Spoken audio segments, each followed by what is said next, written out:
please subscribe and don't forget to press the bell icon to get notified whenever we upload a new video. With less than 1 year for the nation to go to polls, it's perhaps an appropriate time for us to do a deep dive analysis into the state of job creation in the country. Remember, Prime Minister Narendra Modi had promised to create 10 million jobs a year during his campaign in the run-up to the 2014 Lok Sabha elections. But if a study conducted by the Centre for Sustainable Employment, Azim Premji University is anything to go by, the state of jobs in India is a sorry affair. According to the study, total employment shrank by 7 million between 2013 and 2015. That's not all.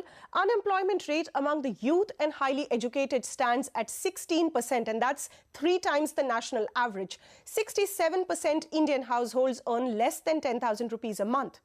What can be done to improve the situation? Amit Basole, the lead author of the Jobs Report, joins me now to discuss this. Amit, first of all, thank you so much for sparing time for CNBC TV 18.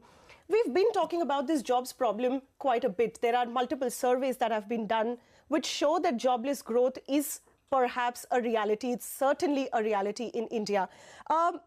Your data suggests that a 10% increase in GDP is resulting in just less than 1% increase in employment. How does this marry well?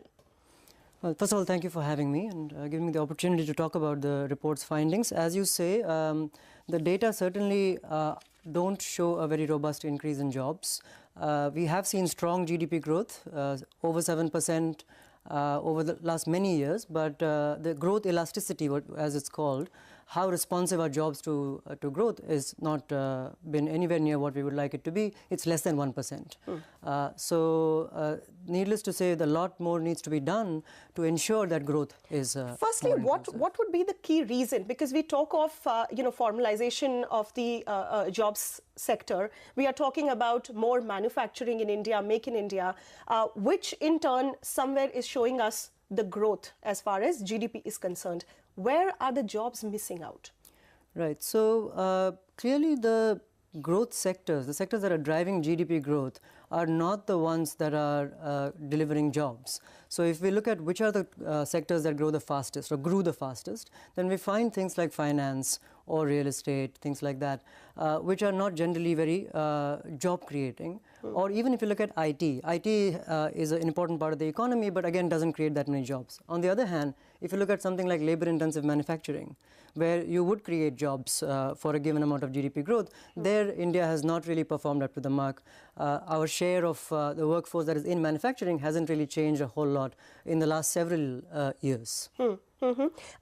You know, your data also suggests that overall between 2013 and 2015, jobs shrank by about 7 million. Right. So this is based on the Labour Bureau's unemployment surveys, the last of which was in 15-16. And this has been reported before, earlier too actually. Last year there was a study that pointed this out.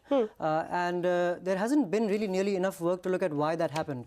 Potentially one reason is that there was a slowdown in construction at that time.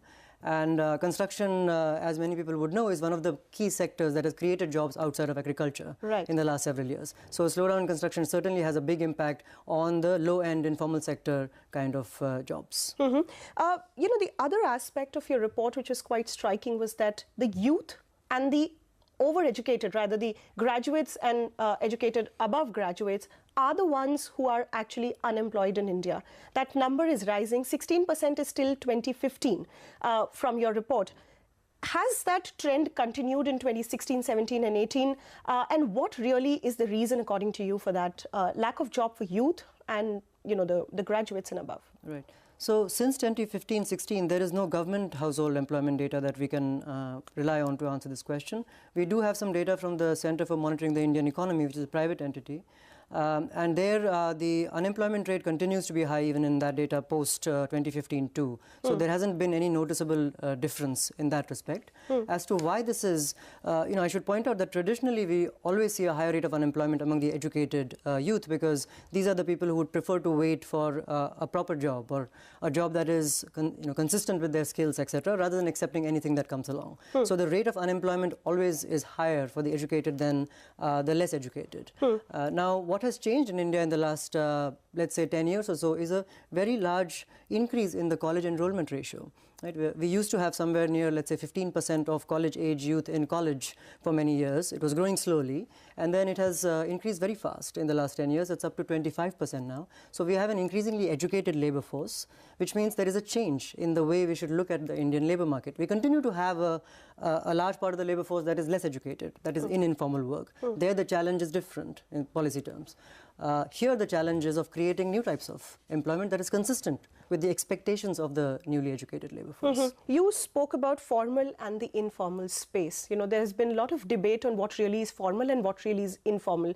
A few days ago, we had a discussion with Team Lees and Hindustan Times in our special series on jobs, where Team Lees said that if you add all the data of NPS, government employment, EPFO, ESI, actually the formal sector goes up to 25%, and it's not really 10-15% that we've been speaking to. Would you agree to that view? Do you think actually formalization of jobs in India has moved ahead in the last few years?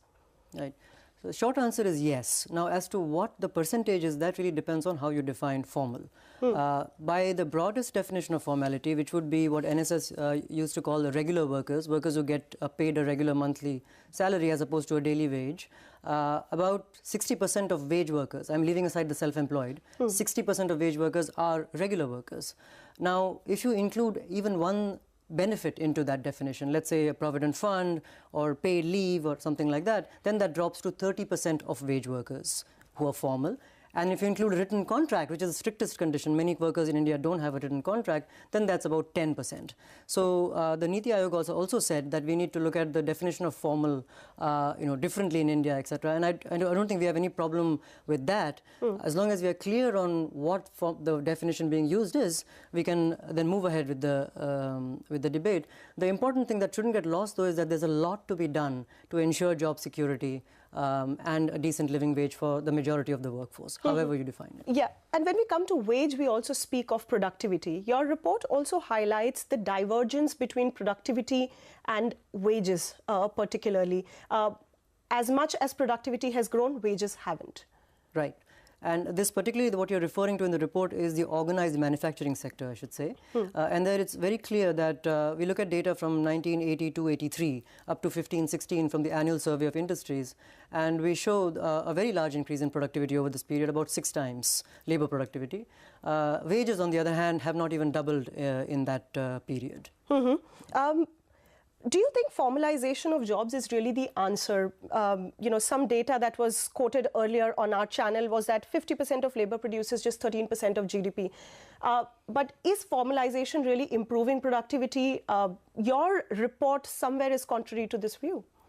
Right. So, when we say formalization, if you're talking about just the security that comes with a job or benefits that come with a job, then the relationship to productivity is, the channel can be, let's say, the workers feel more secure and the fear of losing a job is not there, so industrial relations are better and productivity could be better. That's one channel. But really, a lot of productivity increase doesn't have to do with that. It has to do with mechanization, with new technology coming in, and so forth, right? Which is not there. You don't need a formal job for a worker to be able to be more productive. And that's what we've seen in the manufacturing sector, that most of the growth in the employment in the organized manufacturing sector is of informal workers. Which is the contractual workers. Which is the contractual workers, the trainees, the apprentices, many kinds of categories are there. And they're doing work that is very similar to what permanent workers do on the assembly line, on the shop floor, but they're getting paid maybe half of what those workers are getting. But that goes against the labor policies that the government would want to make, rather. It's not in place, because that somewhere gives the industries a possibility of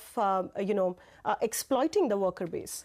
Right. So what has happened is that because the labor laws have been seen as an impediment to growth, in the Indian economy, there's been a lot of focus on diluting those labor laws, and the consequence has been this growth of this precarious workforse, which is definitely where we don't want to be. As I said earlier, there is productivity advantages to a secure labor force as well, and of course there are good ethical reasons also.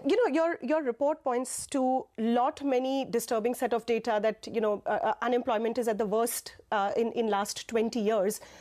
As one of the last questions that I would want to pose to you, what are the key suggestions that you would have for the government on how to deal with this crisis?